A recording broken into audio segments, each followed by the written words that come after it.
So ngayong araw guys, andito po kami sa Jetty Port Puok, Kalibo. At dito po kami tatambay ngayong araw na ito.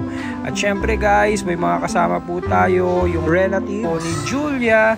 And then po guys, makikita po natin yung sunset. O diba guys, napakaganda po dito, no?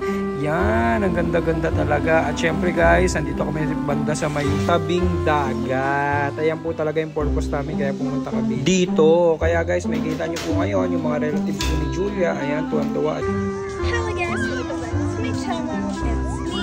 O, diba? Nag-intro pa talaga yung walang hiya dito sa channel ko or dito sa FB ko. So, ayan guys, Julia naglalakad at yan, paikot-ikot lang. Ay, nako naman. So, ayan guys, tuwan-tuwa guys yung mga kids. And nandiyan po si Jarrell, si Raya, at iba pa. O, diba guys? Happy-happy yung mga chikiding. And guys, yan po yung view kapag ganitong oras or around 6 PM. Okay, dito po sa Jetty Port, Kalibo. O guys, kung gusto nyo po mag-chill-chill, okay, punta po kayo dito. Napakaganda po talaga dito guys. At syempre, dapat pag pumunta kayo dito, maganda po yung panahon. Katulad po niya, no? Diba? Mag-i-enjoy po talaga kayo.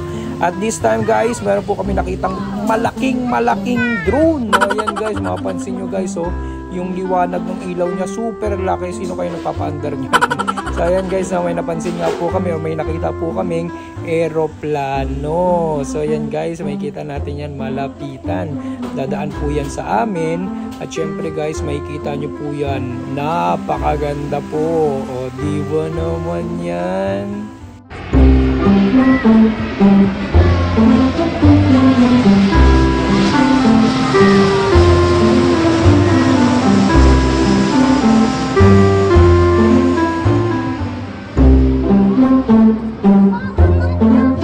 Pagkatapos kami daanan ng eroplano at yan guys, napag-desisyon na po namin na umuwi na po. Okay, yan po naman po yung view kapag gabi na po. So napakaganda po guys ng mga ilaw dito. Bakit? Kasi nga po solar po yung nilagay dito, no? So napakaliwanag po tuwing gabi. And sana po ganun din po sa Old Buswang.